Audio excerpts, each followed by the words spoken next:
We're going to show you how quick and straightforward it is to remove Windows local admin rights from your organization's users, while still allowing them to run applications as administrator using EPM.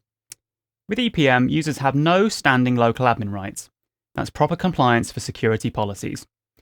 You can choose exactly which applications each user is allowed to run with elevated privileges. For this video, we're going to use EPM to install TeamViewer, which of course requires admin rights. So first, here's the normal flow without admin rights.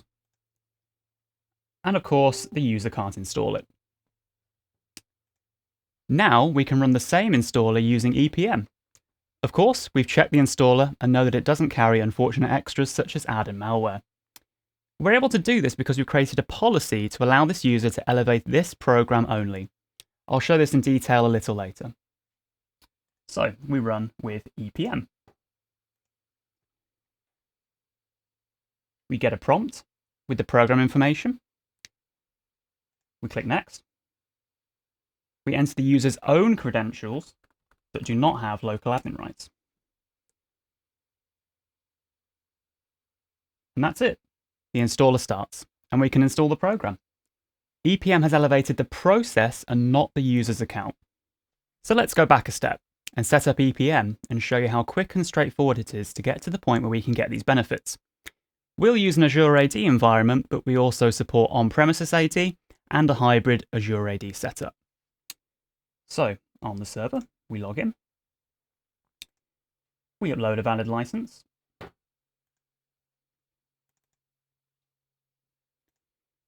We upload a TLS certificate to secure communications between the server and the Windows endpoints. See the docs page on our website for more information if you don't have a certificate and you need to generate one. So we choose a certificate file and associated key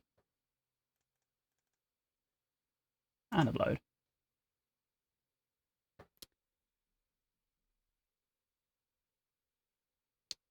Next, in the Azure portal, we need to create an app registration.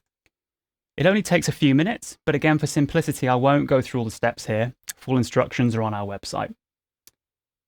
All we need to do is enter the Azure tenant ID and client ID of the app registration we just set up, and you can just copy and paste them from the portal. So we'll do that now. So copy the tenant ID.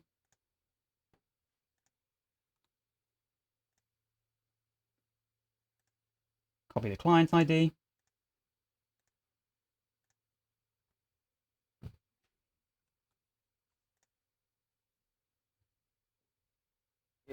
And that's set up. Now we can create a policy to allow that installer to be run. So we click Create Policy. We enter the Azure AD group that we're going to create the policy for. So the user on my endpoint will be part of this Azure group. We enter the file path, which is just the name of the installer. And we click Create. Note we also accept wildcarded paths, and for added security, there's an option to allow only programs with a specific digital signature. On the endpoint, I've installed EPM. If we run TeamViewer using EPM, we're back to where we were before. This time we can install it thanks to the allow policy.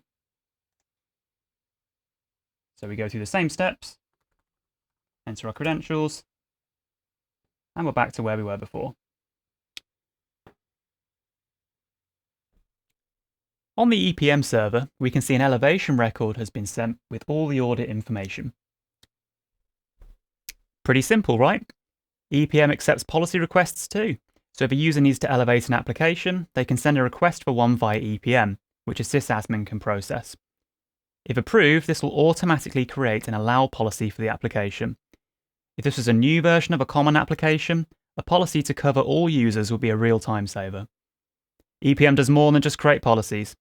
Learning mode allows policies to automatically be created for a group, so you can easily create a baseline of initial policies. And for special cases, a user can be granted ad hoc local admin privileges for a temporary time window, even while you're offline. Great for stressed out road warriors with a deadline to meet. For more information on EPM, please get in touch.